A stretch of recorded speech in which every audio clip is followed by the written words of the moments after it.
Damos comienzo nuevamente a este seminario, la dirección de la cura y las estructuras clínicas, y continuamos hoy con el seminario La ética del psicoanálisis de Jacques Lacan.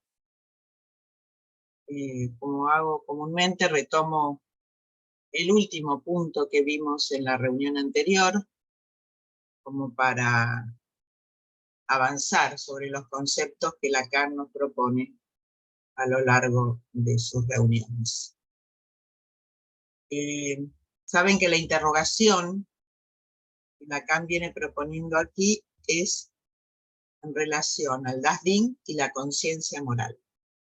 O sea, esa articulación entre el concepto de Das Ding y el lugar que tiene la conciencia moral.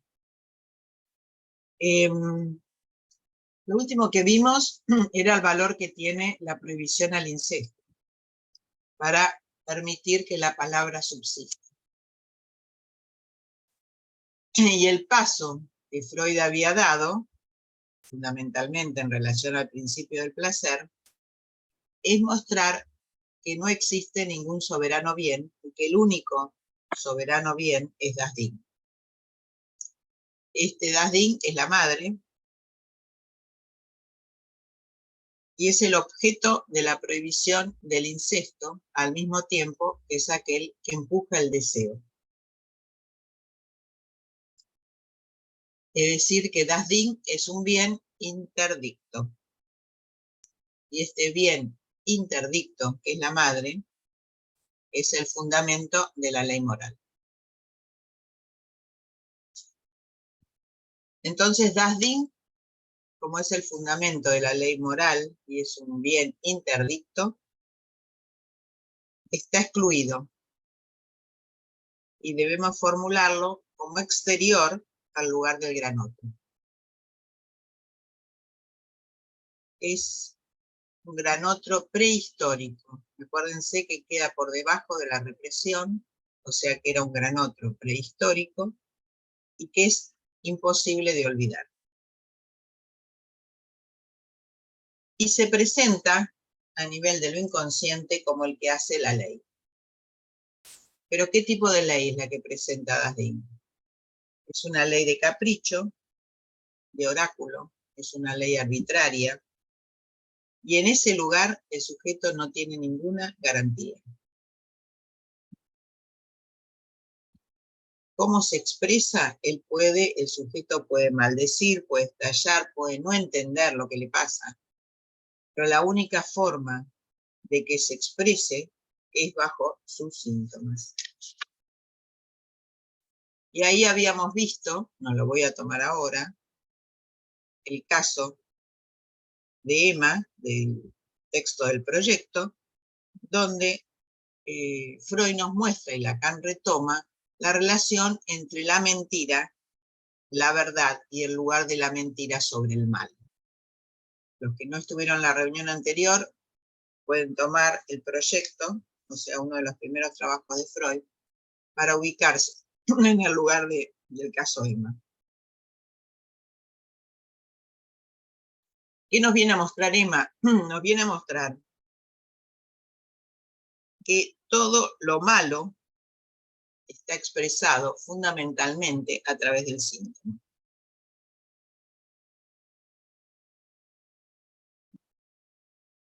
El síntoma que nos permite abrir el circuito de la repetición. O sea, el síntoma es lo primero que uno tiene que construir en el tiempo de entrevistas preliminares. El síntoma es lo que se construye a partir de la demanda inicial y el síntoma es lo que dirige la cura. O sea, la dirección de la cura para el analista va a estar siempre en referencia al lugar que tiene el síntoma. Y el valor que tiene el síntoma en cada una de las vueltas de la repetición. ¿Qué es lo que da lugar a la repetición? En principio, Das Ding. ¿Qué es? Que siempre se retorna al mismo lugar. Esto de que siempre se retorna al mismo lugar, es decir, a ese otro inolvidable, a ese otro prehistórico inolvidable, tiene que ver con que cada vuelta de la repetición aparece algo de la dimensión y del registro de lo real.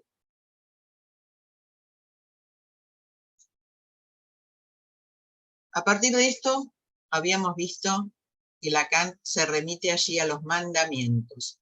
O sea, como Dasdin está unido a la conciencia moral, le va a dar lugar fundamental al lugar de los mandamientos.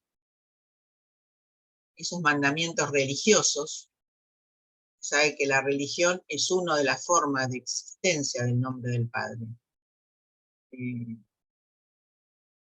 Cuando Freud toma el Moisés y la religión monoteísta y Lacan la retoma, ese lugar es el lugar imaginario del Padre, ¿no? Tenemos el lugar real con Tótem y Tabú, que ahora vamos a ver cómo entra. Tenemos el lugar simbólico con el Edipo, y tenemos el lugar imaginario de la dimensión del Padre, que nos muestra el lugar de la religión, el lugar de Dios. Y a partir de eso, el valor que tienen los mandamientos. El primer mandamiento que aparece es: tú amarás al prójimo como a ti mismo. Es decir, que ahí Lacan nos va a decir quién es el prójimo. Después lo va a ir desarrollando a lo largo de este seminario, pero en principio el prójimo es el sí mismo. O sea, es la relación del sujeto consigo mismo. No es el semejante, tengan en cuenta. El semejante es lo que se va a introducir luego con la dimensión del imaginario, el lugar del otro pequeño. Aquí es el prójimo, es el sí mismo, el ti mismo. Es decir, que el sujeto consigo mismo tiene una relación que va a hacer jugar en relación a su deseo. Él es su propio prójimo.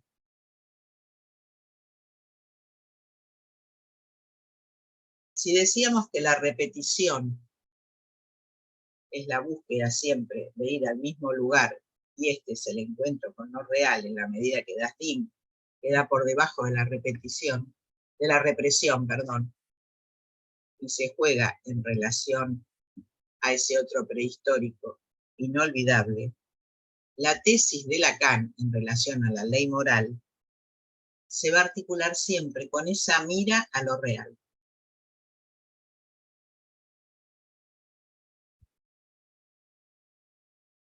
¿Es garantía de la cosa? Es la pregunta que se hace Lacan.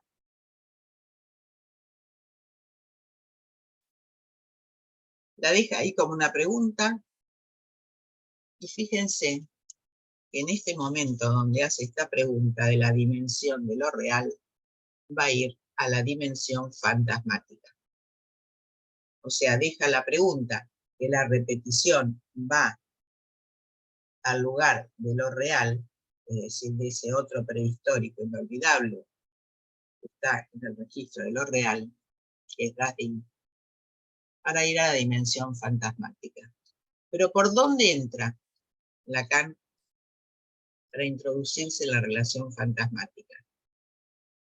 Por dos lugares, porque es un texto realmente subversivo que está aquí, también están escritos, yo lo voy a tomar por este seminario de la ética, que es cómo él articula la ética kantiana con la filosofía del Marqués de Sade.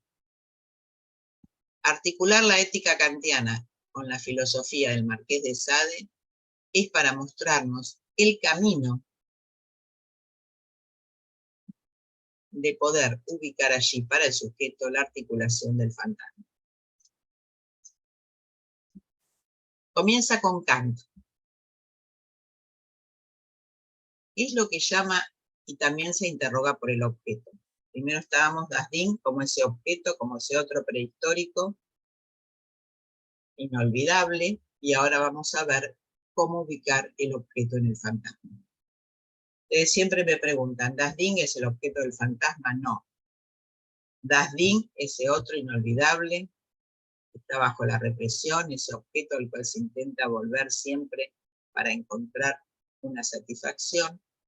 y luego se articula con un objeto que es el objeto de la pulsión, que es el objeto del fantasma, el objeto del deseo.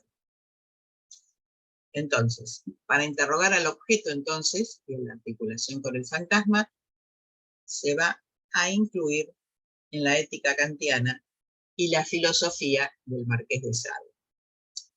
Parecen como dos extremos bastante lejanos unos de otros, sin embargo, se articulan entre ellos.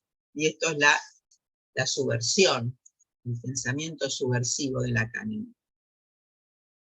Kant, ¿qué dice? Que hay un objeto patológico. ¿Cuál es ese objeto patológico? Es el objeto de una pasión cualquiera. Para Kant, ningún bien, vuelve otra vez a la cuestión del bien, ¿no? Recuérdense, lo que decía Lacan es que no hay ningún otro bien que da bien. Vamos a la filosofía de Kant. Kant nos dice que ningún bien, o sea, el nuestro o el de nuestro prójimo, debe entrar en la finalidad de la acción moral. ¿Cuál es la acción moral para Kant? ¿Cuál es la mira de esa acción moral?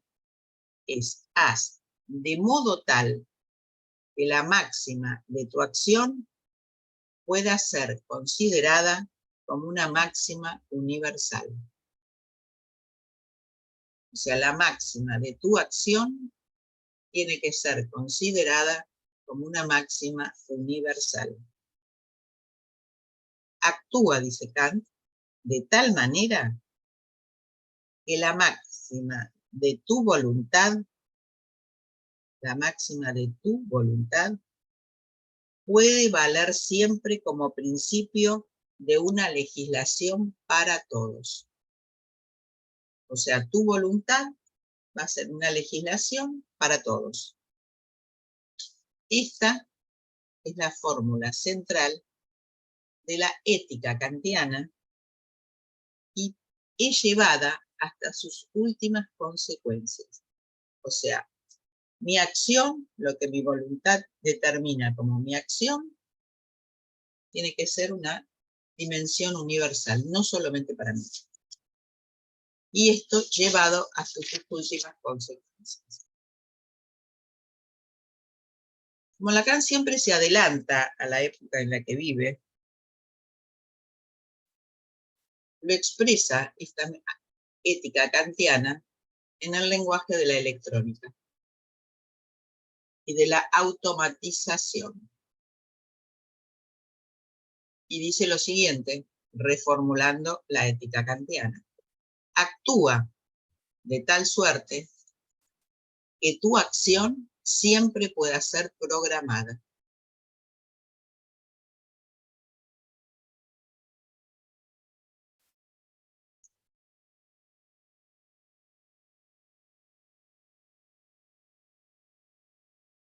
Ahí dice, un lugar para nuestra acción que es considerada como una ley de la naturaleza, en la que estamos todos destinados a vivir. Es decir, que dice la ley de la naturaleza, no la ley de una sociedad. Acuérdense que para Lacan la naturaleza se opone a la cultura. No está lo natural, no hay un deseo natural. El deseo conlleva la prohibición al incesto y por eso es un deseo incestuoso, la búsqueda de ese deseo prohibido. No hay un deseo natural. Tengan en cuenta esto porque alguien, sobre todo aquellos que trabajan en psicoanálisis con niños, pueden decir el deseo de madre es un deseo natural. No, no hay un deseo natural. Es decir, que el sujeto está inmerso en una cultura y el deseo está atravesado por la prohibición de la cultura.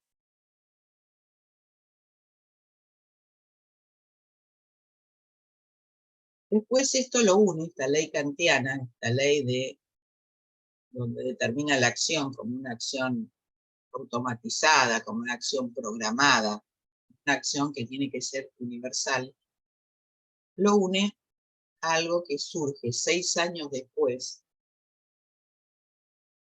de la crítica, esta de la razón práctica, en 1795, que se llama, algunos de ustedes la habrán leído, el Marqués de Sade, la filosofía del tocador. La filosofía del tocador es uno de los textos de Sade.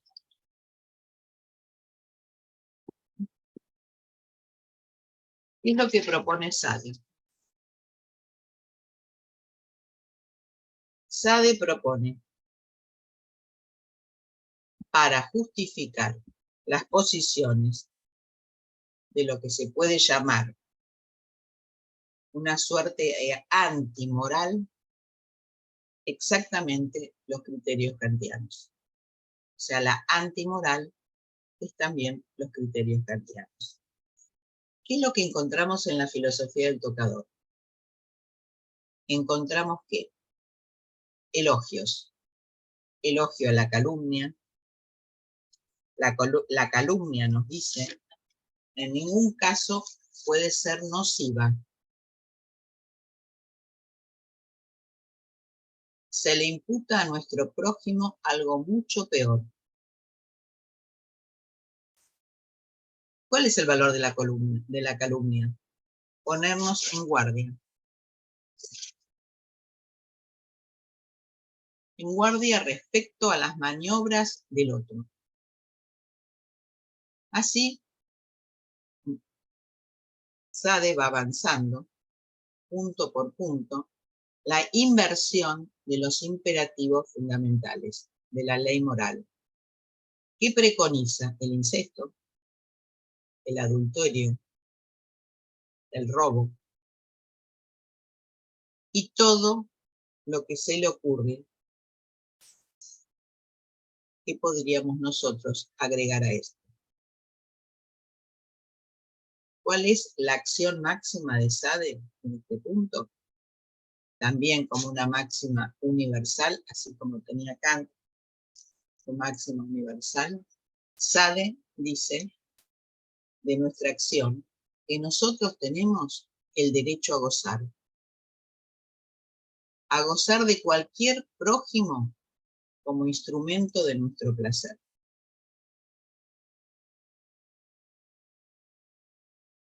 Sade muestra aquí, se la canto, mucha coherencia. Esta ley universal brinda a los libertinos la libre disposición de todas las mujeres indistintamente.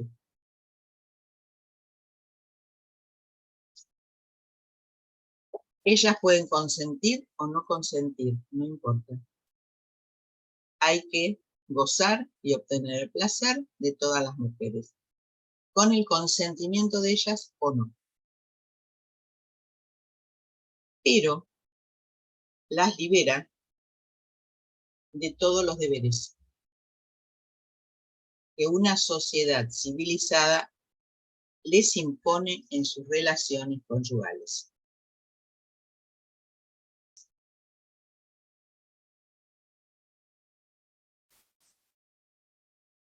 No estamos tan alejados, después vemos que de esto se tratan los fantasmas.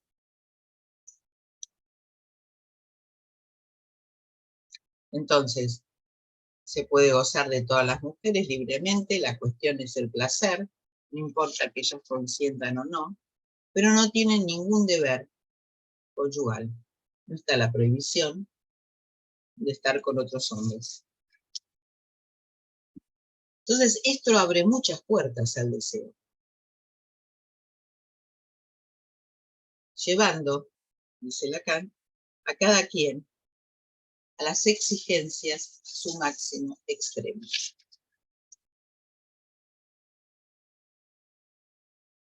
De acuerdo a la codicia. Entonces, ¿qué es lo que vemos aquí?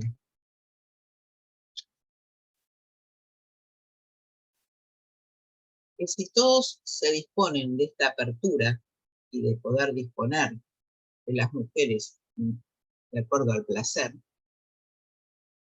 Volvemos a ¿qué? A una sociedad natural, no una sociedad de la cultura, sino una sociedad natural.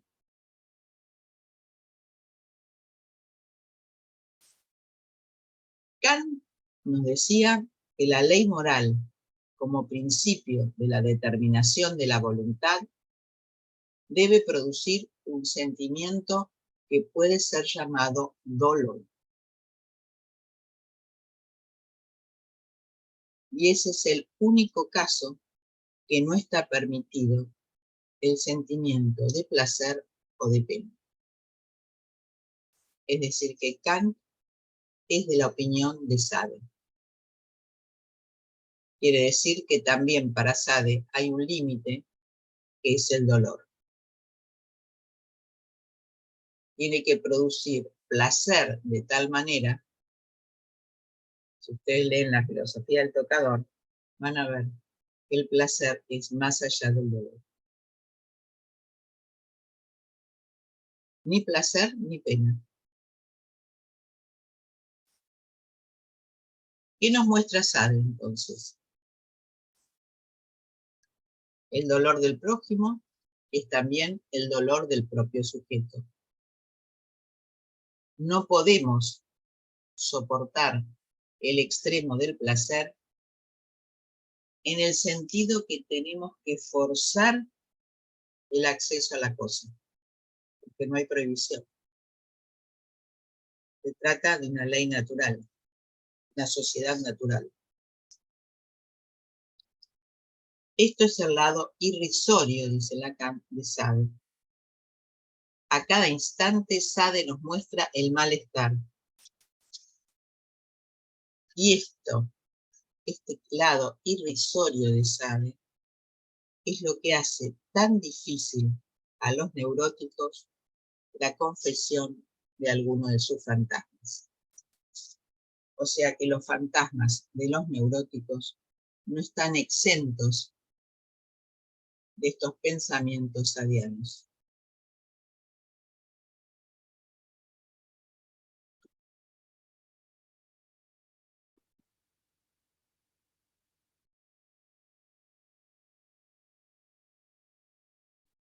Hay que avanzar con el fantasma, no tener prejuicios y poder escuchar.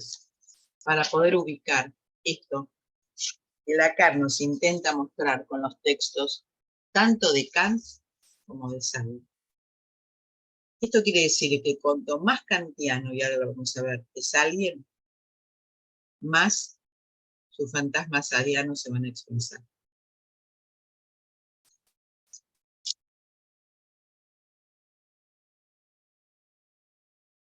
El problema es que hay que hacer surgir a los fantasmas. Muchas veces me preguntan cómo surge un fantasma, cómo hacer surgir.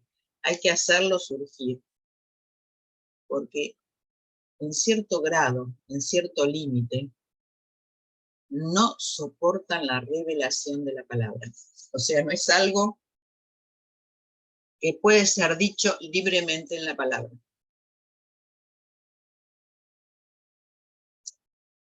Acá se va a detener Lacan cuando se pregunta por los fantasmas, para volver a introducir el valor de la relación entre la mentira y la verdad, que era lo que había quedado suspendido con el caso Emma, cuando fue a Kant con Sade, y ahora vuelve otra vez y al mandamiento de amar a tu prójimo como a ti mismo, y vuelve a la dimensión de los mandamientos. Por eso a veces es difícil leer a Lacan, porque hay que seguir una lógica. Yo siempre digo que Lacan y sus textos tienen la lógica del inconsciente. Y que si uno aprende a leer bajo esa lógica del inconsciente sin asociar libremente, como a veces pasa cuando uno no entiende algo en un texto de Lacan y entonces quiere explicarlo por otro texto, y ahí se pierde la lógica. Es lo mismo que en la dirección de la cura. Por eso digo, traten cuando lean un texto, seguir la lógica de ese texto, porque Lacan sigue una lógica que es una lógica inconsciente. Si uno intenta explicar cuando un paciente está hablando algo por otra cosa, pierde la lógica del discurso. Cuando uno intenta explicar por otro seminario lo que está leyendo en ese seminario, pierde la lógica de ese texto y la lógica de lo que Lacan nos quiere transmitir. Hace saltos, sí, hace saltos, pero hay que encontrarlos por qué. O sea que leer una clínica, leer un discurso analítico en la clínica de un neurótico y leer a Lacan, no hay diferencia. Así que acostúmbrense, porque a veces me preguntan si esto tiene que ver con otra cosa que está dicho en otro seminario. Y a mí me parece que no. Si se llama de otra manera, quiere decir otra cosa. Y si está en otro seminario, tiene una lógica que no es la lógica de este seminario.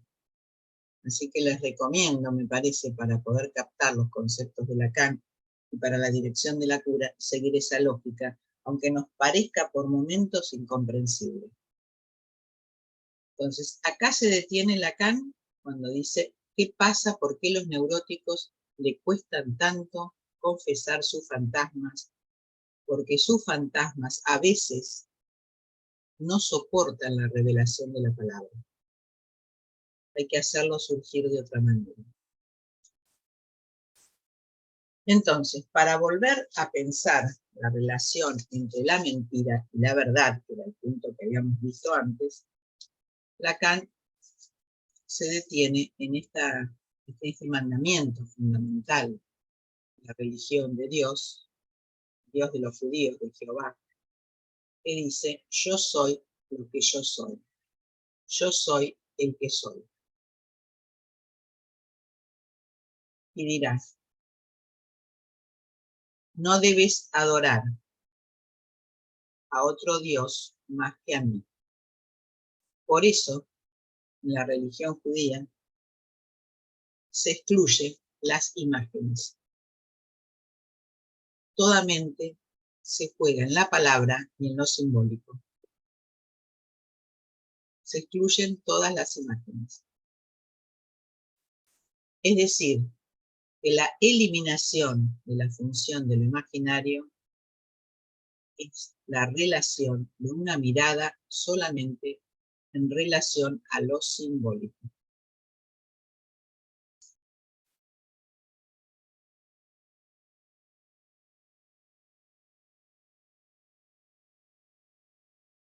No lo deja el hombre común, más que en un punto medio entre el lugar del amor o el aburrimiento más sombrío, ese vacío, esa suspensión, eso que introduce el signo del agujero, que es la relación con lo simbólico. O sea, al excluirle la dimensión de lo imaginario, lo coloca solamente en relación a lo simbólico. Aquí Lacan salta por un momento el lugar del padre en lo real, es decir, el asesinato del padre, después lo va a tomar, para decirnos cuál es ese mandamiento que coloca Dios cuando dice, yo soy lo que yo soy el que soy. Hay una interdicción, que es la interdicción de la mentira.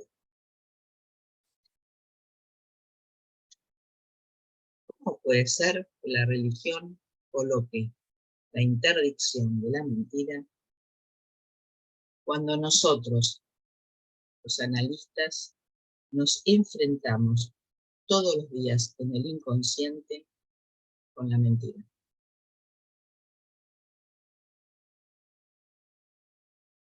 ¿Cuál es el mandamiento? Tú no mentirás. Es el lazo íntimo del deseo con la ley. Tú no mentirás.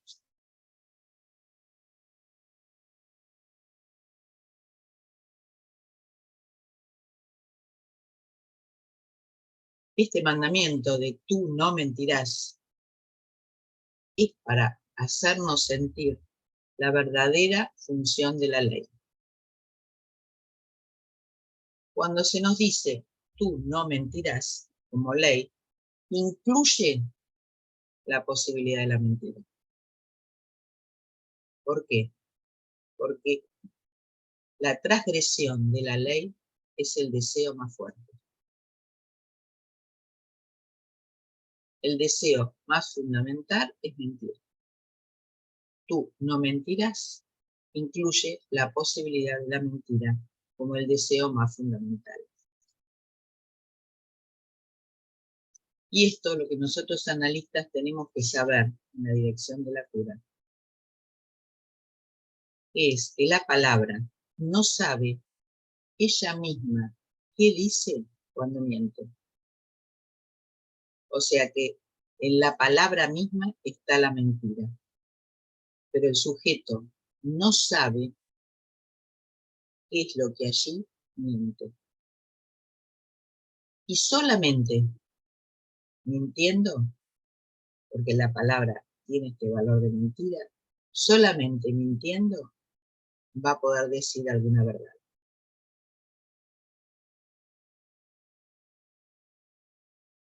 Es decir, que el tú no mentirás permite la posibilidad de la mentira. Para transgredir ese mandamiento, ¿por qué? Porque la palabra no sabe ella misma que en el momento que la introduce, ya allí hay una mentira.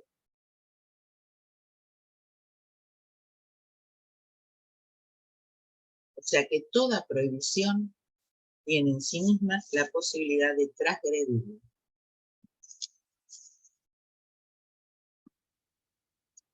El otro mandamiento, tú no codiciarás la casa de tu prójimo. Tú no codiciarás las mujeres de tu prójimo. Tampoco codiciarás su servidor, ni su sirvienta, ni su buey, ni su asno, ni nada que le pertenezca al prójimo.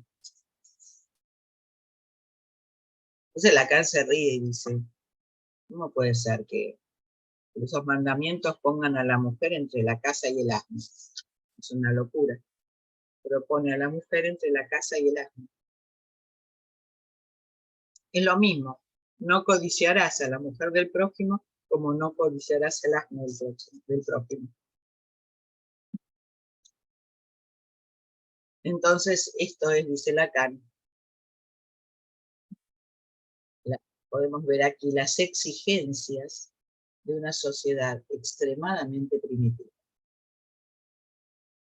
Pero esta ley, sabemos que está viva en el corazón de los hombres. Y esta ley la violan todos los días los hombres. Al menos en lo concerniente a la mujer. O sea, se sabe que no codiciarás la mujer del prójimo, es lo más cercano a querer codiciar.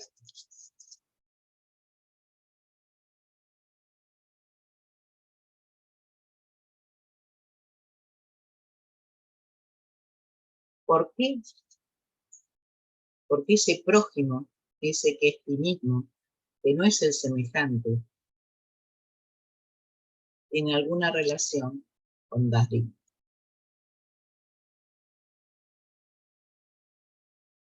Dasdin, entonces volvemos a Dasdin, es el correlato mismo de esa ley. La codicia de la mujer del prójimo se dirige directamente a la cosa, al Dasdin de mi prójimo. Entonces se pregunta, ¿la ley es Dasdin? ¿La ley es la cosa?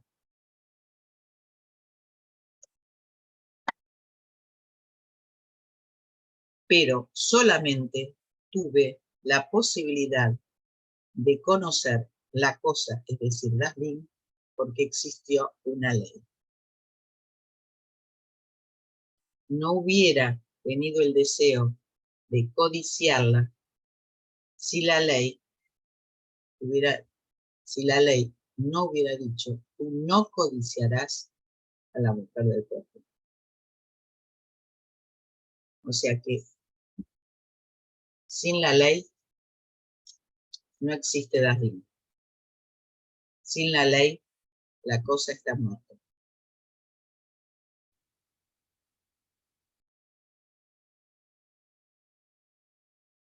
Lacan nos dice entonces que tendremos que explorar esa ley. No es tan simple, ¿no? No es tan simple. Tenemos que explorar esa ley y la coloca en relación con el deseo, que franquea siempre el deseo esa interdicción e introduce por encima de una moral una erótica. O sea que la ley que permite que la cosa exista posibilita por encima de la conciencia moral el valor de una erótica. Entonces, siguiendo a Freud, Lacan nos va a decir que en primer plano cualquier interrogación que el sujeto traiga hay que colocarla en una interrogación ética. Y esta interrogación ética es la relación entre el hombre y la mujer. A esto llama que más allá de la conciencia moral hay que darle lugar a una ética.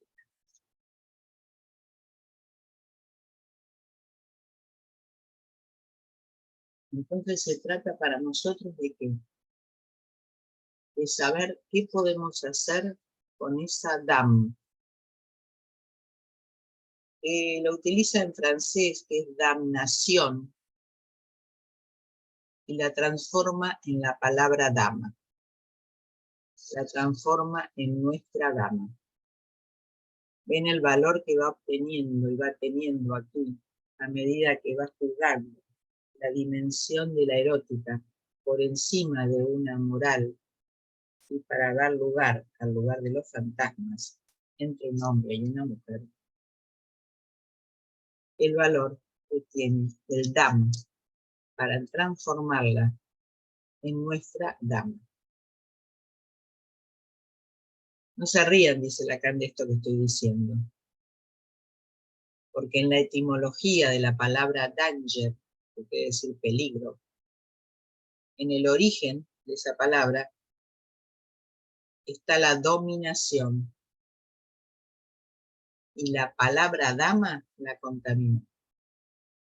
O sea que dama, peligro, dominación, este es el lugar que va empezando a tener el lugar de la dama, de la mujer, lo que después va a llamar de la mujer. En efecto, dice Lacan, cuando estamos en su poder, corremos un gran riesgo. Cuando estamos en el poder de la dama, estamos en un gran riesgo. Es el riesgo que muchas veces nosotros vemos cuando se juega este lugar, la madre, ese lugar fundante allí de la madre, sin que la ley tenga un lugar. Ese lugar de la cosa, del daslín, ese lugar del otro prehistórico representado por el lugar de la madre, cuando no existe el lugar de una ley. Pero para abordar este punto tan fundamental que fue atravesando, dice, perdónenme que nos metí con la religión y con todos los mandamientos para llegar a este punto de la dama y la cuestión erótica, y para poder precisar el lugar del objeto en el fantasma, ¿a dónde va Lacan? A las pulsiones y sus destinos.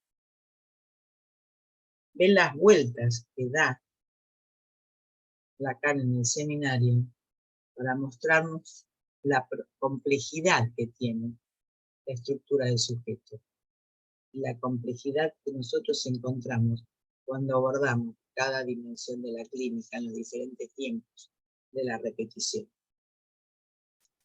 Entonces, ¿A dónde se dirige Lacan para abordar este lugar del Adán en relación a la responsabilidad que tiene el analista en este punto, al lugar de la sublimación?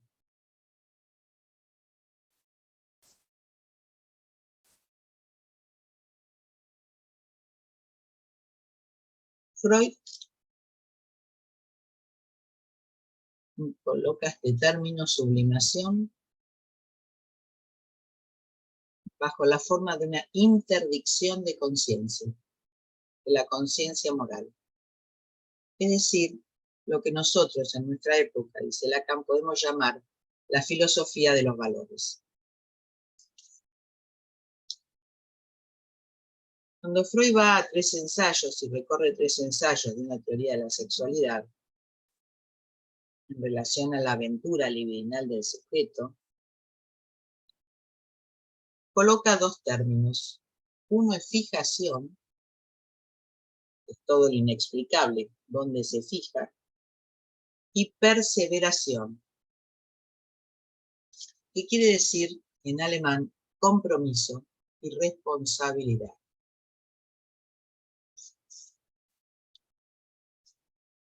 Tenemos que saber que para abordar en la clínica no solamente tenemos que tener el valor de lo simbólico, el lugar de la palabra, el lugar del significante, pero si queremos llegar a construir los fantasmas y queremos llegar a construir ese objeto del deseo que constituye la fórmula del fantasma, el sujeto, en relación al objeto del deseo, tenemos que abordar el lugar de las pulsiones.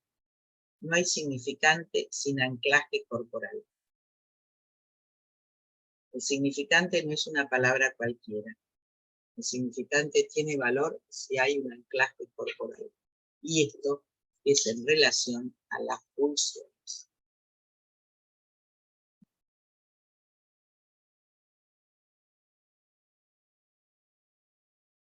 De nuestra responsabilidad, de nuestro compromiso como analista, dice él, es nuestra historia colectiva de analistas. El análisis en un primer abordaje en relación a una moral natural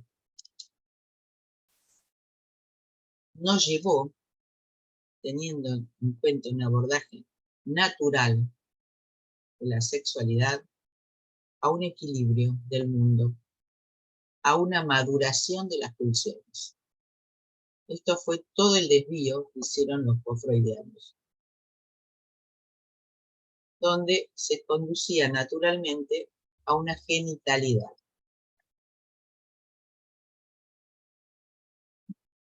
Los análisis, dice, nos compromete a lo que nosotros podemos llamar la dimensión de lo pastoral.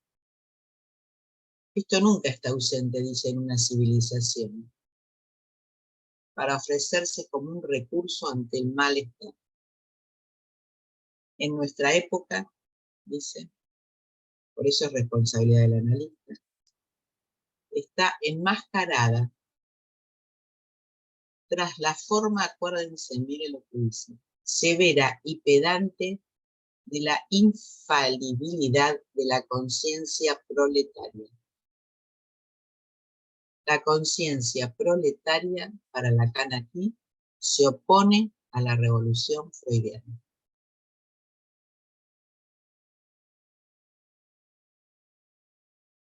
Y entonces tenemos que volver a colocar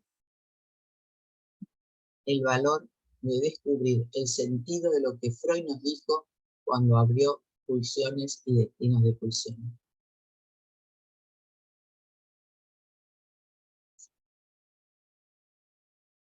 Freud se nos permite mostrar un carácter paradójico. Es el orden de las dificultades con las que se encuentra el sujeto, que tiene que ver esencialmente con una maldad, con lo malvado, que Freud lo ubica en el malestar en la cultura. O también podemos ver que lo malvado y el malestar lo podemos encontrar en la melancolía. En el malestar en la cultura y en la melancolía. ¿Cuál es la paradoja? Que la conciencia moral, y tengan en cuenta para que los administras no terminemos siendo moralistas, la conciencia moral, cuanto más exigente es, en la medida que es más refinada, tanto más cruel es. Cuanto menos la ofendemos, es más puntillosa, en la medida que la forzamos mediante nuestra abstención en los actos.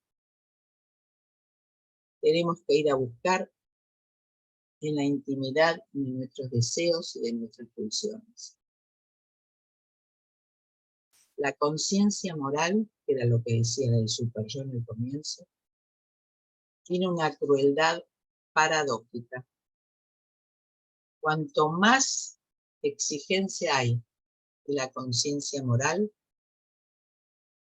más alimenta el parásito de las satisfacciones que se le otorgan. Es por eso que las pulsiones, sus destinos, no están lejos de Das Ding.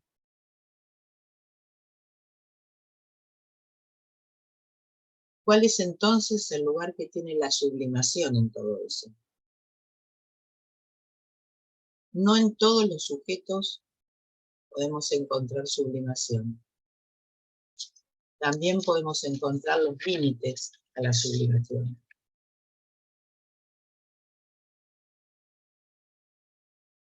Porque las pulsiones tienen que ver con el cuerpo. Entonces vuelvo, no hay posibilidad de lo simbólico, no hay posibilidad del significante sin el lugar de las pulsiones y sin la exigencia de la dimensión del cuerpo. ¿Qué es el cuerpo en este momento para Lacan? Las zonas erógenas. Las zonas erógenas, dice Lacan, son bocas en la superficie del cuerpo.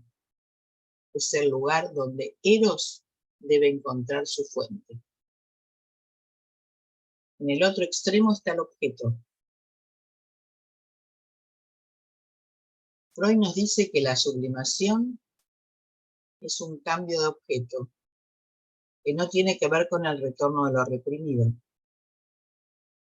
que no se hace a través del síntoma, sino que hay una satisfacción directa. Y esto nos lleva a lo que se llaman los objetos socialmente valorados. Pero para que haya una sublimación y que un objeto sea socialmente valorado, tiene que tener un valor social colectivo. No cualquier objeto puede ser valorado. Es decir, que aquí hay una paradoja entre lo individual y lo colectivo. Hay que saber contornear los lugares para poder saber qué es el camino del placer y qué esconde Das Ding. Es una posición meramente enigmática.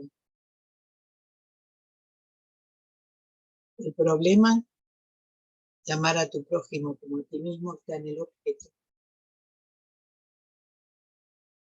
El objeto puede ser leído narcisísticamente, es decir, la relación del objeto con su propia imagen. Pero no solamente allí. El objeto es algo que está en la sublimación, está entre Das Ding y el objeto del diseño. Bueno, vamos a dejar aquí. Son muchos los conceptos que nos propone Lacan en este lugar, pero me parece que son fundamentales para la dirección de la clínica, la dirección de la cura, el valor de la conciencia moral, el valor de Das Ding, como ese otro inolvidable que va a nivel de la repetición, la posibilidad de pensar cómo abordar los fantasmas que no están expresados en palabras. Como decíamos al comienzo de este seminario, hay que hacer decir lo que no está dicho. El objeto del deseo no es Das Ding, y que la repetición va siempre a la búsqueda de una satisfacción imposible. El fantasma y la fórmula misma del fantasma nos da una posibilidad. Vamos a ver de qué se trata. Es colocar a un objeto del deseo que mantiene una distancia con nadie.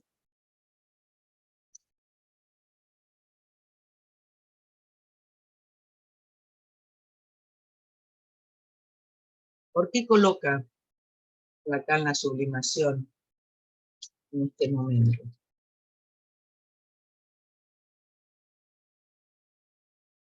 Porque tenemos que encontrar ese camino que no sea sintomático solamente, sino en lugar de una sublimación para todo sujeto. Ahora, no cualquier cosa es una sublimación.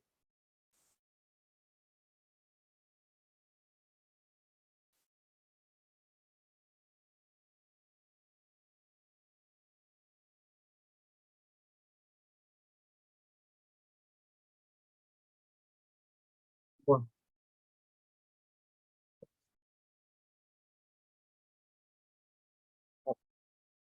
muchos conceptos, muchas vueltas. Como el concepto es tan difícil, como la dirección de la cura no es tan simple para el psicoanálisis, el abordaje del sujeto del inconsciente, el tiempo de la repetición, el lugar de sus fantasmas. Lacan nos da todas estas vueltas,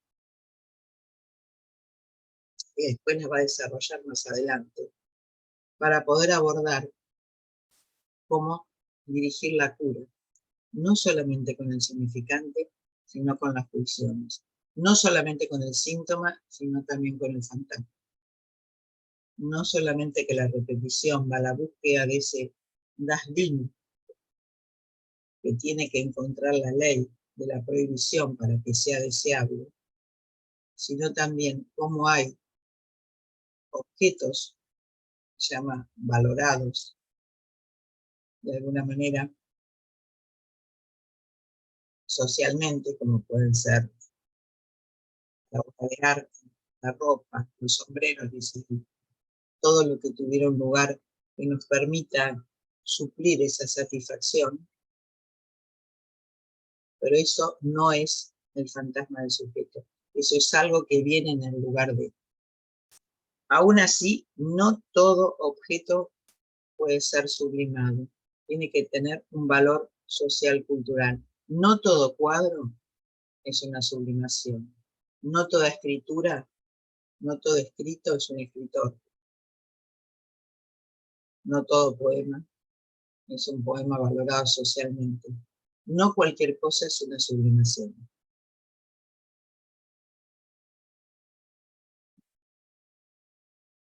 Bueno,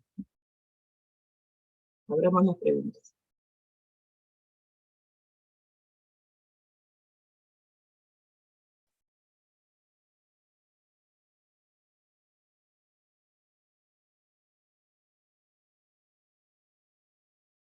Muy difícil estas vueltas que dan acá en este seminario, sí.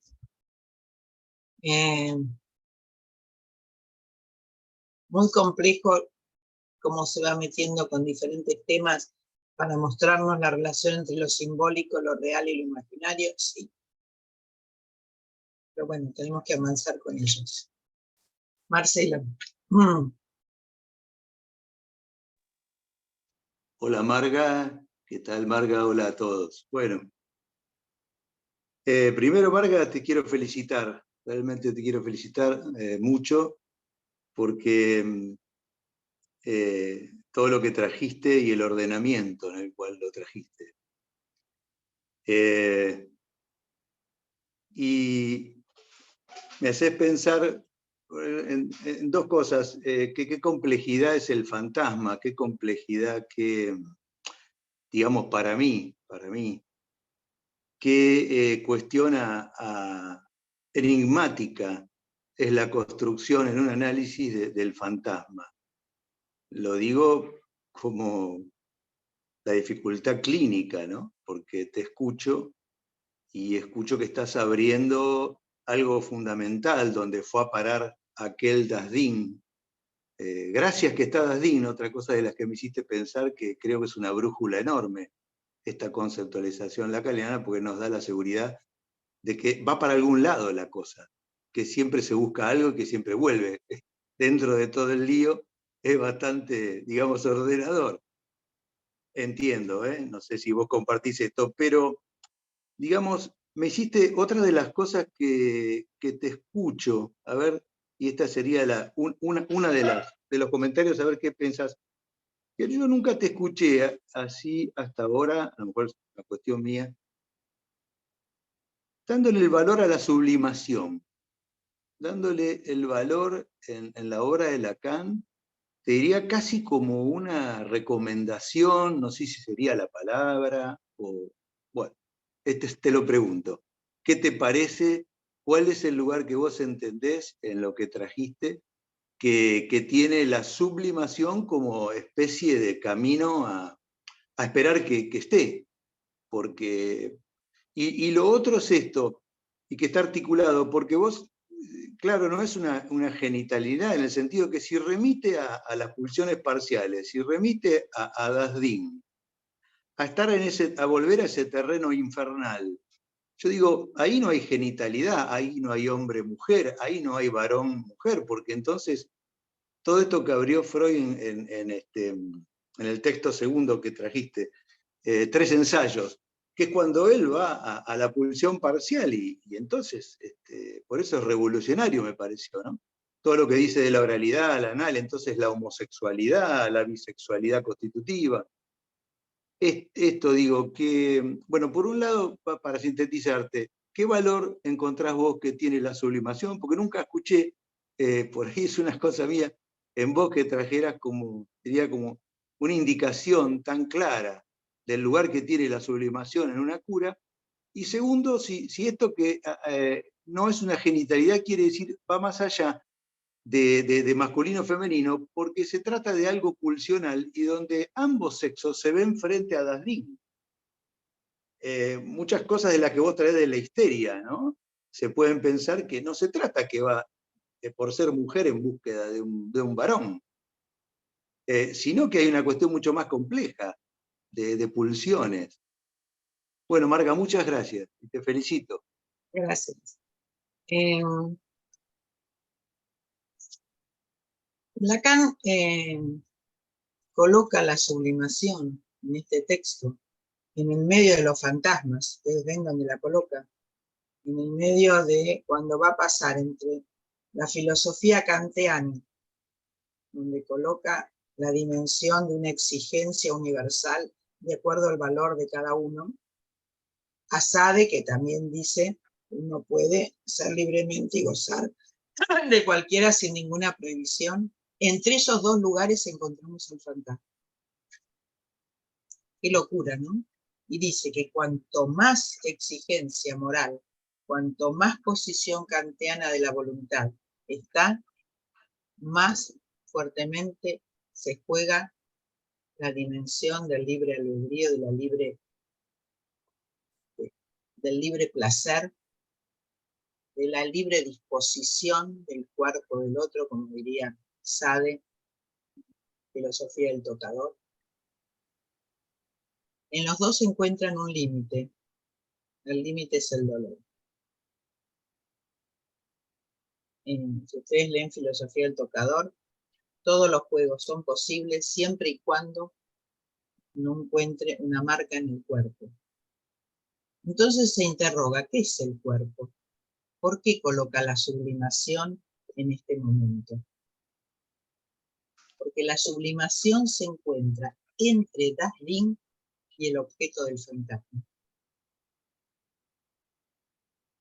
La sublimación no es solamente una satisfacción directa del objeto, como diría Freud, sino que Lacan nos complejiza mucho más. Cuando coloca a Das Ding ahí, como ese objeto inicial, como ese objeto imposible de olvidar, y luego coloca el objeto del deseo en la fórmula del fantasma, va a decir que la sublimación se encuentra entre esos dos lugares, entre ese objeto primitivo y el objeto del deseo. O sea que para poder permitir que un sujeto encuentre un camino hacia la sublimación, tenemos que atravesar los síntomas del sujeto, sus fantasmas, y ver qué puede hacer con ese objeto de la pulsión, que no termina de encontrar más que una satisfacción ilusoria en comprarse ropa, vestir, ir a ver mejor película, mejor obra de arte. No encuentra una satisfacción en todo eso, aunque puede ser una sustitución de la satisfacción, sino que tiene que encontrar un lugar para la sublimación. Ahora, sublimación no es cualquier cosa, es un objeto valorado socialmente. No es porque yo creo que mi escrito es el mejor, tiene que estar valorado por los otros. Cuando uno se pregunta por qué un cuadro tiene ese valor y no otro, es porque ese cuadro fue valorado por otros. Tiene un valor estético y eso tiene un precio. Entonces, no cualquier cosa es una sublimación. Tengan en cuenta esto. El camino de la sublimación es un camino al que nosotros tenemos que apuntar. Pero para eso, para que el sujeto encuentre ese lugar de su sublimación singular, individual, tenemos que recorrer primero sus fantasmas. Tenemos que recorrer los tiempos de la repetición, donde vamos construyendo ese objeto del deseo ilusorio que el imaginario le propone.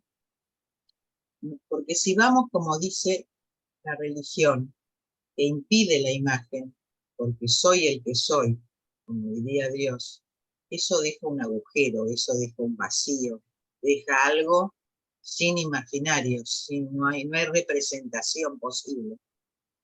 Es lo que viene en su lugar el fantasma, para darnos una representación posible. No nos alcanza con eso. Tenemos que atravesar ese fantasma. Es lo no dicho, hay que hacer, decir lo no dicho. ¿Vieron lo que dice Lacan aquí? No soporta la palabra. No está solamente en la palabra. Te dicen cómo encuentra el objeto. No, no se trata del objeto. Se trata del pasaje por los diferentes tiempos de la repetición, con los objetos de la demanda, como bien decías, con los objetos del deseo, para poder realmente llegar a despejar al sujeto de esas diferentes identificaciones que el fantasma le propone. Ilusorias, insatisfechas, para que encuentre su propia causa del deseo, y en ese momento se juega la sublimación. Ese objeto que se construye singularmente para cada uno, ese camino que puede encontrar cada uno más allá del síntoma y más allá del fantasma. Es un largo camino, no es tan simple, pero sí, es importante. La sublimación es entre Das Ding y el objeto del deseo. Es mucho más que lo vamos a seguir viendo a lo largo de encontrar un lugar que lo define muy bien, pero es mucho más allá de lo que Freud decía, que es solamente la satisfacción directa sin represión, sin retorno de lo reprimido. ¿Por qué nos enfrenta a nosotros analistas en una responsabilidad? Creo que uno de los lugares también de la sublimación es poder sostener el espacio de una escuela para que cada uno pueda encontrar su camino y su lugar. Cuando él dice que se trata de un lugar colectivo para los analistas, Cada uno tiene que encontrar su lugar colectivo con nosotros. Así que creo que la creación de una escuela, yo podría decir algo muy personal, para mí la creación de la escuela y de encuentros de psicoanálisis es mi camino de la sublimación. Pero tiene que ser valorado por otros. Eso es lo que intento todo el tiempo. Cuando sostengo mi seminario, cuando sostengo la escuela, cuando creo que los otros tienen que seguir un camino que es el mismo que a mí me dio la posibilidad de avanzar. Cada uno encontrará el suyo. Cuando propuse hace 21 años la creación de la escuela, un lugar privilegiado para retomar el camino de la formación de analistas, en una lectura muy puntillosa de Lacan en su retorno al texto freudiano. Eso fue, para mí, un acto que jugó la sublimación. Se jugó en este término de la sublimación. Es algo que tiene que ser día a día corroborado por otros. No me puedo quedar yo con decir, creé la escuela y no importa nada más, y que eso es mío. No, es de todos. No la hice sola, la hice con muchos de ustedes al comienzo y luego se fueron juntando otros. Y ese lugar tiene que ser valorado por todos los otros, en la medida que en cuanto más valor tenga, más valor sublimatorio tiene para mí. Muchas veces me preguntan por qué sigo dirigiendo después de tantos años. Yo a veces también me lo pregunto, y creo que es esto. Quiero que mi acto sublimatorio, más allá de mi satisfacción, tenga un valor para todos los otros. Así que, bueno, sí, creo que la sublimación es un concepto sumamente válido, que cada uno tiene que encontrar el suyo. No alcanza con tener analizantes, no alcanza con estudiar solamente. Tenemos que hacer de esto un acto colectivo. Y eso es lo que intentamos cotidianamente, ¿no? Así que gracias, Marcelo, por la pregunta, porque, bueno, incluye mi posición en el psicoanálisis. Gracias, Marga. Romina. Hola, buenas tardes. ¿Se escucha? Sí, sí, claro. Hola, Marga. Hola. Qué bueno el seminario, lo estamos leyendo en un grupo y hoy decíamos que, bueno, íbamos a tomar tu escrito sobre la lectura que haces de este seminario y que son dos lecturas, ¿no? La lectura en el grupo y la lectura que vos nos transmitís, ¿no? Como si, bueno, fueran dos seminarios. Y qué valioso lo que transmitiste recién. La verdad que, bueno, me deja pensando sobre la sublimación y el lugar de la sublimación para el analista. Yo te quería preguntar sobre el concepto de gran otro prehistórico, porque anterior a toda represión, ¿no? Si es el gran otro sin barrar ese gran otro prehistórico, porque lo pensaba para el trabajo en la fundación, que nos encontramos con esta versión, ¿no?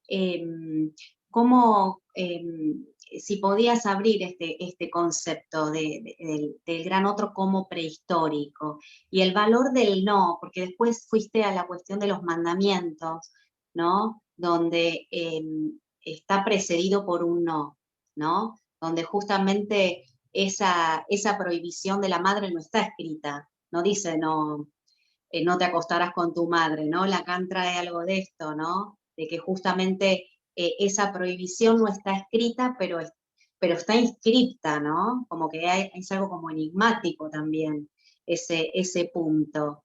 Entonces, ¿qué valor para la clínica ese no? ¿Cómo podemos dirigir, ¿no? Ahí un tratamiento cuando se presenta esta versión, ¿no? De ese gran otro sin barrar. Gracias, Romina. El gran otro sin barrar existe porque existe el otro barrando. ese otro sin barrar, ese otro prehistórico inolvidable, es porque hay una ley de la prohibición. Es porque está la prohibición que el deseo existe, y porque se intenta de alguna manera transgredir la prohibición. Si no estuviera la ley como prohibición, no estaría el deseo y el dasding no existiría. En algún momento dijimos que la paranoia desconoce el lugar del dasding, que para la paranoia, como estructura de la psicosis, tomando lo que dice la esta estructura, podemos ver otras, es que no hay prohibición, está construido en lugar de la función del padre como ley, como prohibición. Entonces digo, no hay un otro sin barrar por fuera de una ley que prohíba el incesto. No hay deseo sin prohibición, no hay deseo sin ley. Cuanto más está, como dice la conciencia moral, cuanto más está la prohibición, más insiste el deseo fuertemente. Por eso decíamos desde el comienzo, ahora lo tomas de la conciencia moral, ojo con el super yo sádico, ¿no? Ese super yo que impide todo el tiempo jugar determinadas cuestiones.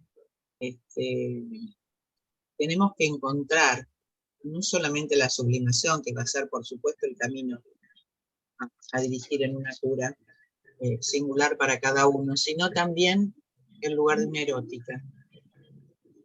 El lugar de la erótica para el sujeto está en sus fantasmas.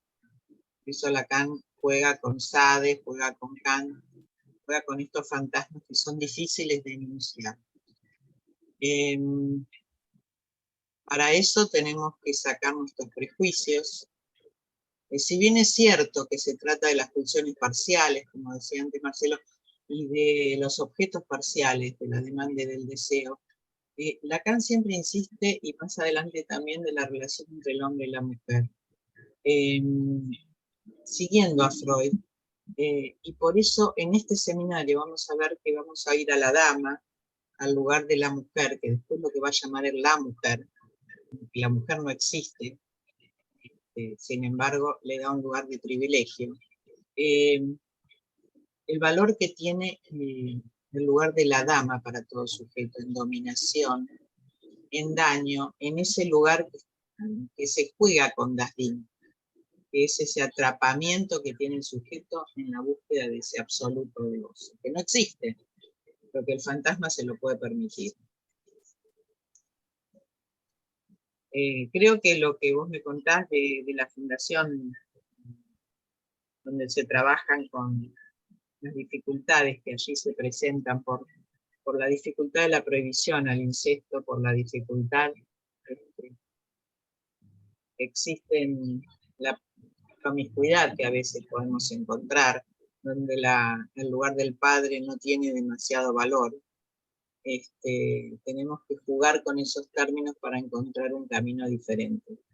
Pero no creo que en esos lugares esté el otro primordial al desnudo, nunca. Porque ya el sujeto, por estar en un medio cultural, ya pertenece a la ley de la cultura. Puede ser que la transgreda, pero pertenece a la ley de la cultura. O sea que por más precario que sea un sujeto, con mayor promiscuidad que pueda tener, como en estos casos que encontramos tan difíciles, la Fundación Nuevos Caminos se refiere Romina cuando está hablando de la fundación, son los casos de ese lugar, pero aún así están en el lugar de una cultura, y tenemos que jugarnos que todo sujeto está inscrito en una cultura donde la prohibición al incesto se instala. Eso es lo contrario a la sociedad natural. Así que sí, tenemos que jugar con esos bordes, pero saber que el sujeto está inscrito en una cultura. Bueno, gracias, Romina. No sé, ahí en la escuela quién quiere preguntar.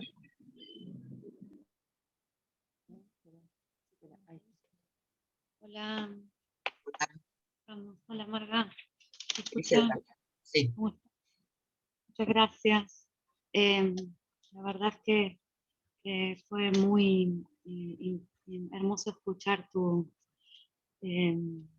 también que nos compartas tu testimonio con la creación, ¿no? de la escuela y hacernos un lugar, así que agradecerte una vez más esa transmisión.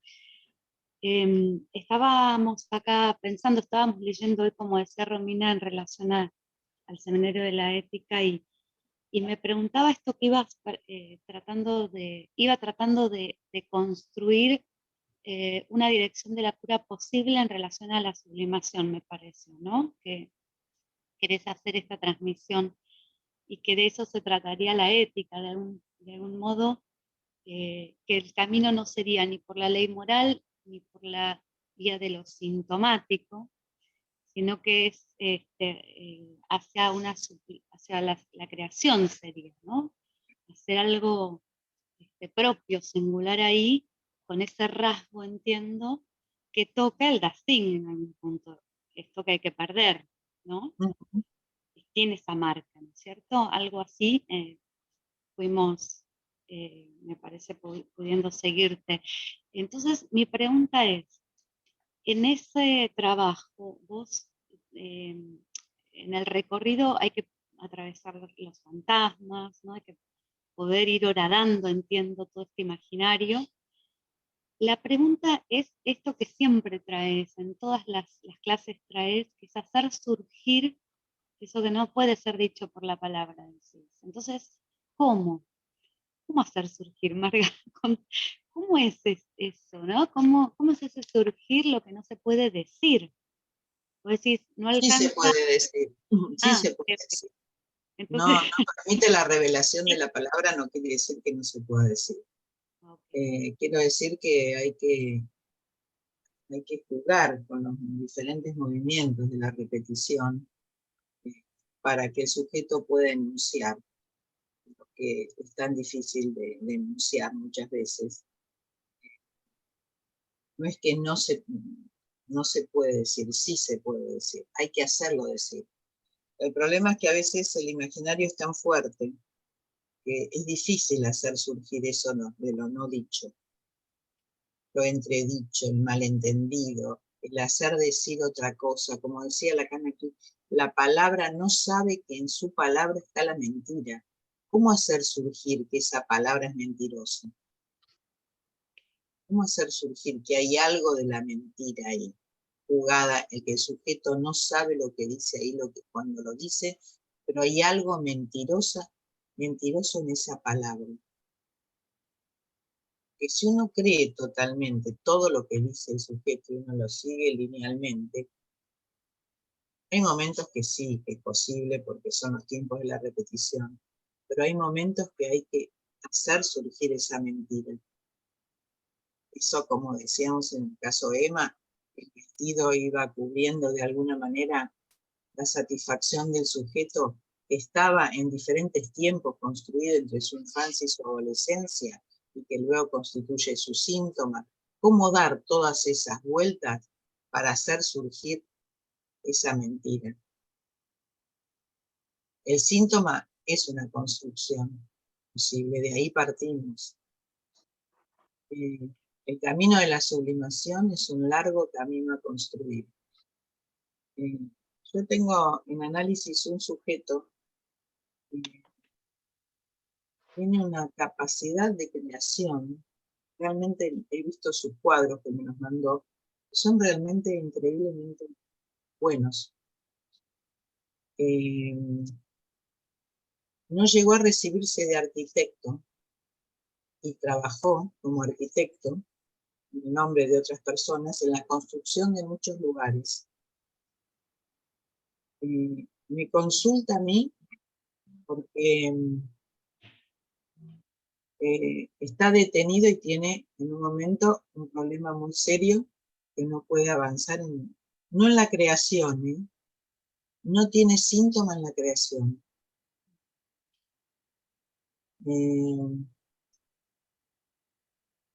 Yo creo que el verdadero creador no hace síntoma en la creación. Él en los peores momentos, cuando peor estaba, más cuadros pintaba y realmente fueron muy lindos, muy increíblemente valiosos. Cuadros que a él le cuesta dar a ver, cuadros que no permite que otros lo vean. Él piensa en el imaginario, Él piensa con un imaginario.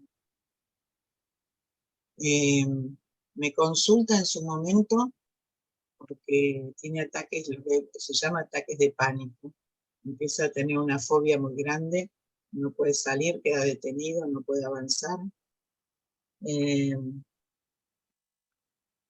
creo que les conté en un momento, solamente en el comienzo, que él me cuenta que el problema es su sueño, no puede dormir y tiene una pesadilla, a partir de una frase enunciada en su pesadilla, él puede contar inicialmente el comienzo de su fantasma.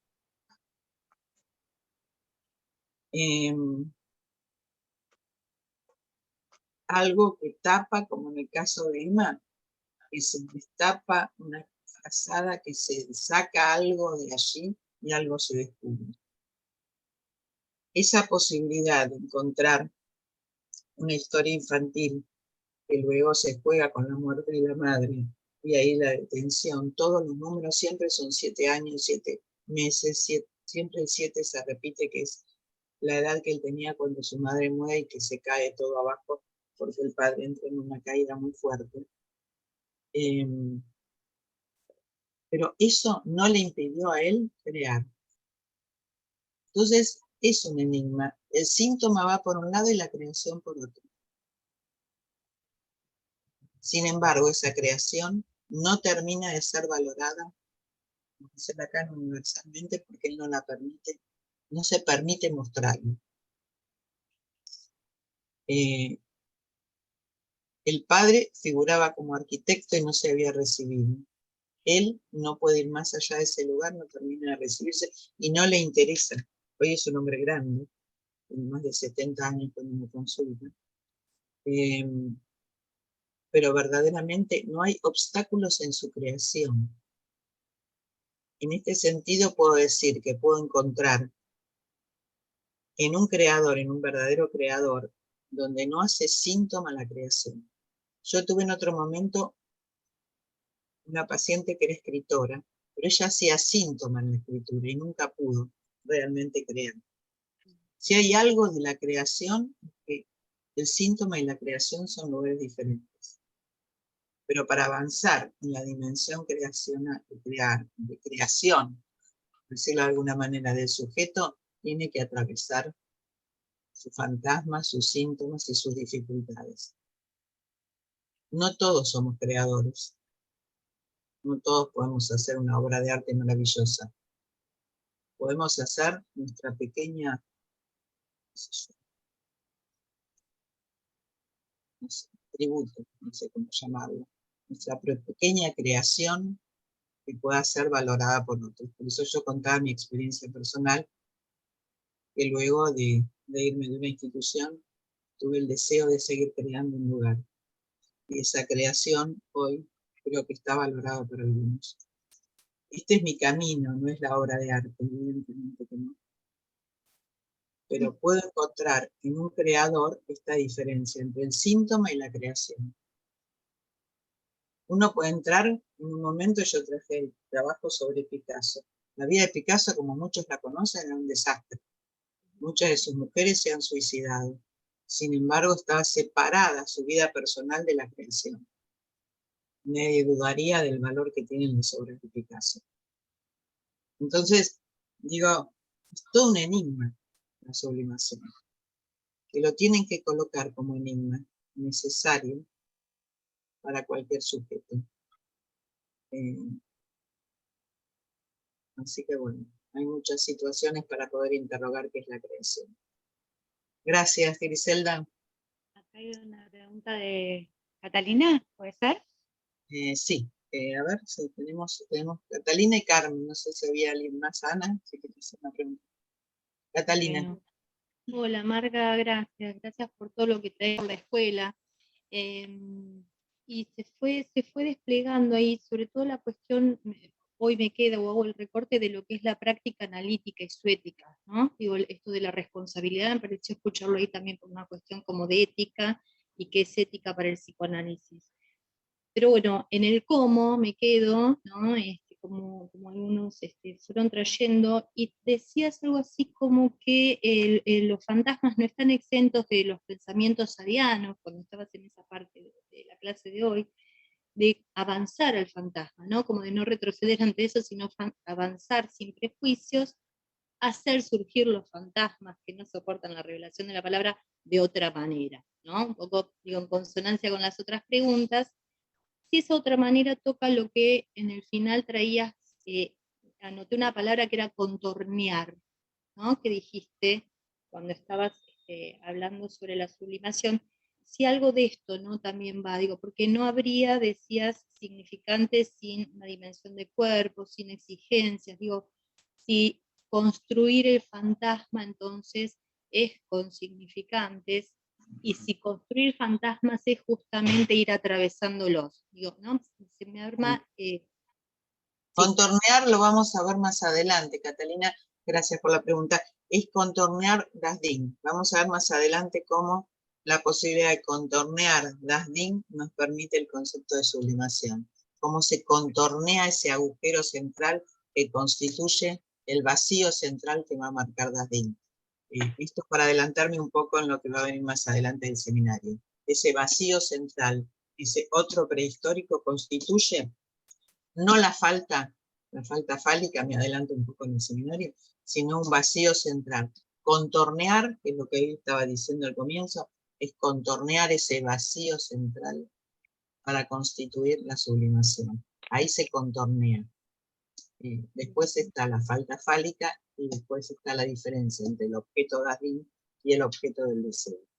Pero vacío es eso. Pero eso lo vamos a ver un poquito más adelante cuando avancemos con el seminario. Gracias, bueno, Catalina. Carmen. Bueno. No te escucho. No está el sonido, ¿verdad? Gracias, Marga. La verdad que excelente. Muy, muy, muy bueno lo tuyo. A ver, está bien lo que escuché, que vos decías que el fantasma está entre Kant y Sade. Entre Kant y Sade está el fantasma.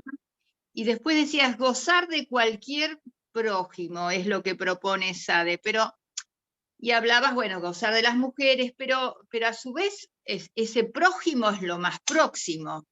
¿Cómo pensarlo entonces? Claro.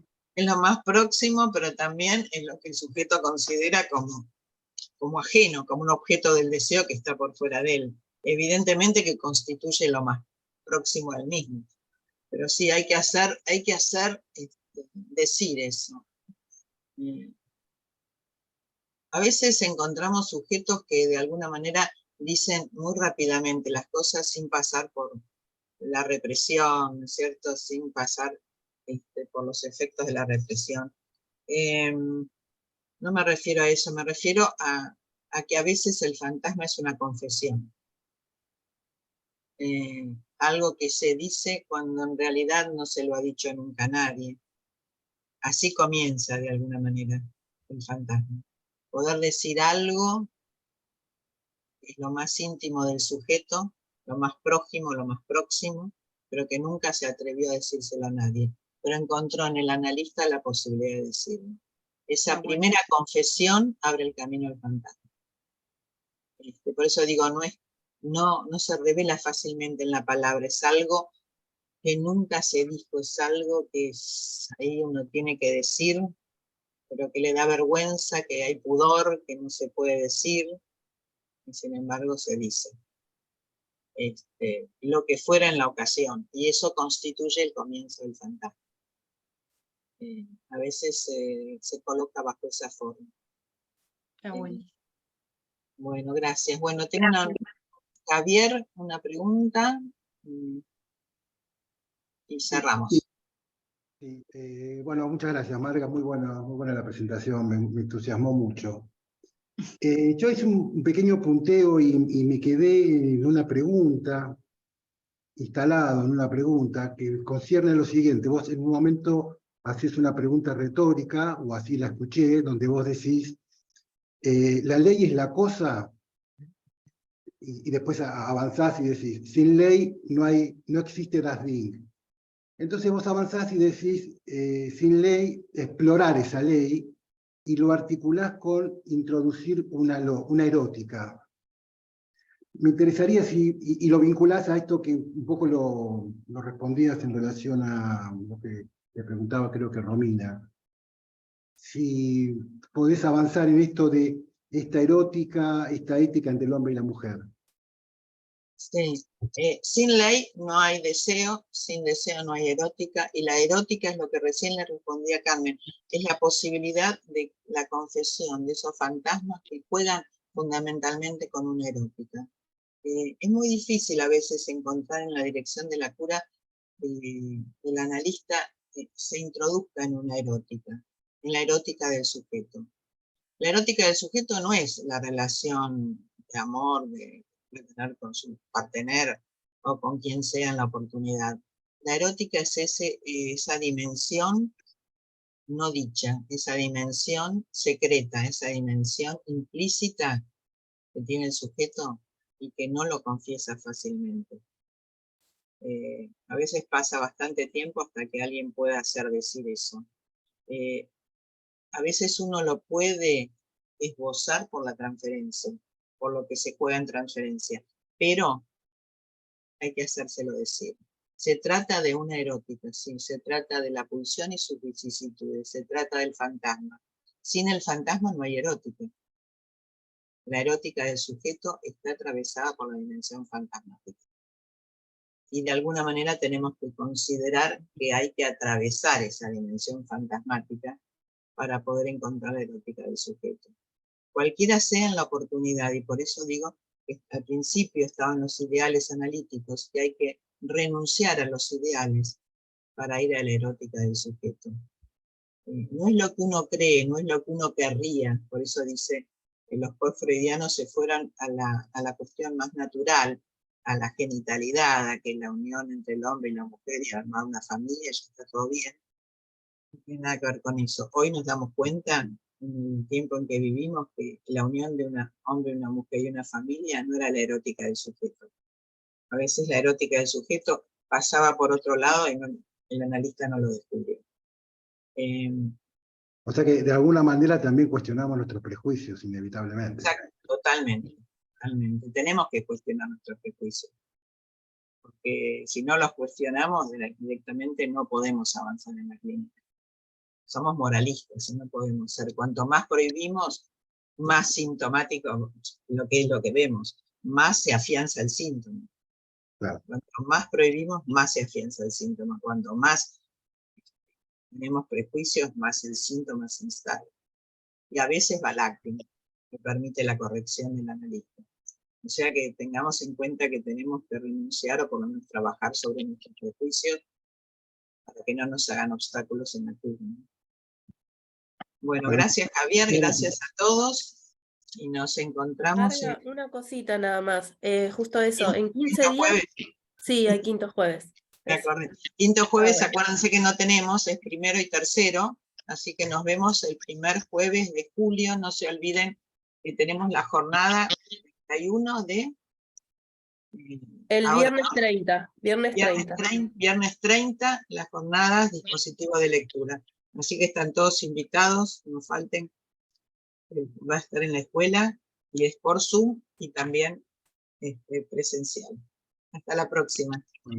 Chao, muchas gracias.